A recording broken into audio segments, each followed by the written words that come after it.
Hello guys, welcome to my channel and today I'm here to talk about Mushoku Tensei episode number 2 and I said this in my previous video, I'm gonna say it again. I still don't know in which direction this show is heading, but whichever direction it is, it seems quite fun and I'm gonna be there watching this show. Like this show is just, I just didn't expect this show to be this good for some reason, but it is just way better than what I expected. So this episode, and also one more thing, I expected Roxy to be a mainstay in terms of cast, at least for a while, but she was introduced at the end of the previous episode and now she's already gone. That's quite surprising. I did not expect that. That's why I'm like, I don't know in which direction this show is like heading. I really don't know.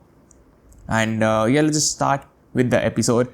So time also, like in this episode, passed by real quick, like 1.5 years like passed by like by snap of a finger. Like it just, everything happened real quick, and our boy has now turned 5. We get some more info about him, about his previous life. It seemed like he was bullied in school, that's why he was just at home, because he was like scared to go outside, like scared to go in the outside world. He was just really scared and traumatized by it, so that's why he just stayed at home most of the times. That's how it was for him. So you would have not noticed it, but in the first episode, when like Roxy said, let's go, come on outside, let's just practice magic, he was kind of scared at first, and then he just went with it. But I thought that at that point I didn't like thought much about it, but now if you see it now, you know like why he was scared a bit. So yeah, this thing like hits his trauma, and he finally was able to at least overcome it, at least in this world. So yeah, that's great for him. So Roxy kind of had a graduation ceremony or exam for him, and it was a really big magic spell, kind of like a water spell, and yeah, he did outperform Roxy there. Like Roxy and like him both together, like their interactions are just like super fun. Like they together just mesh well, really good. And the starting, there were a lot of scenes.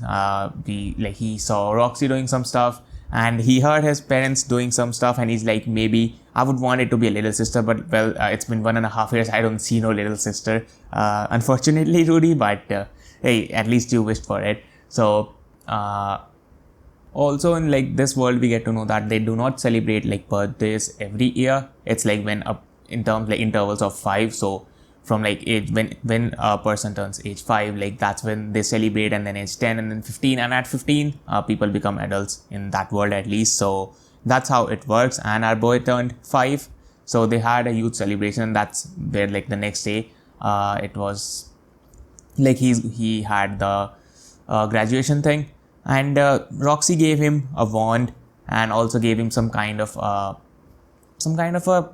amulet or whatever it is called. She also gave him that too.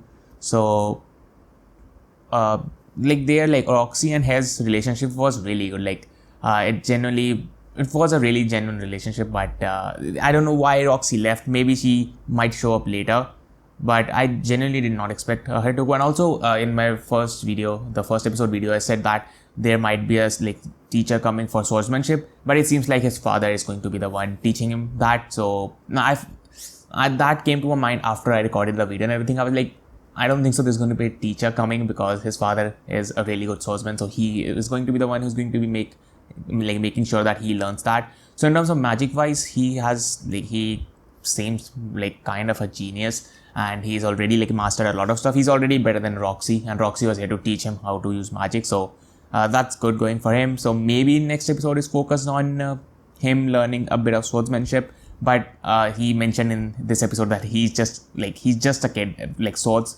right now are not for him at this age. So I don't know what they're gonna do with that. And also the maid, we didn't get to see anything from the maid except the last scene. That was quite hilarious, because like after like such a touchy and emotional scene, this episode made me emotional.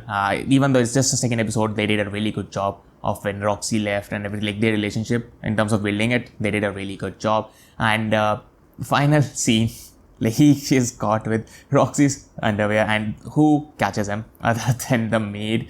The maid has hard lip, bro. Like the first episode, he was playing with her underwear, and now he had like like stolen Roxy's underwear, and I don't know, bro.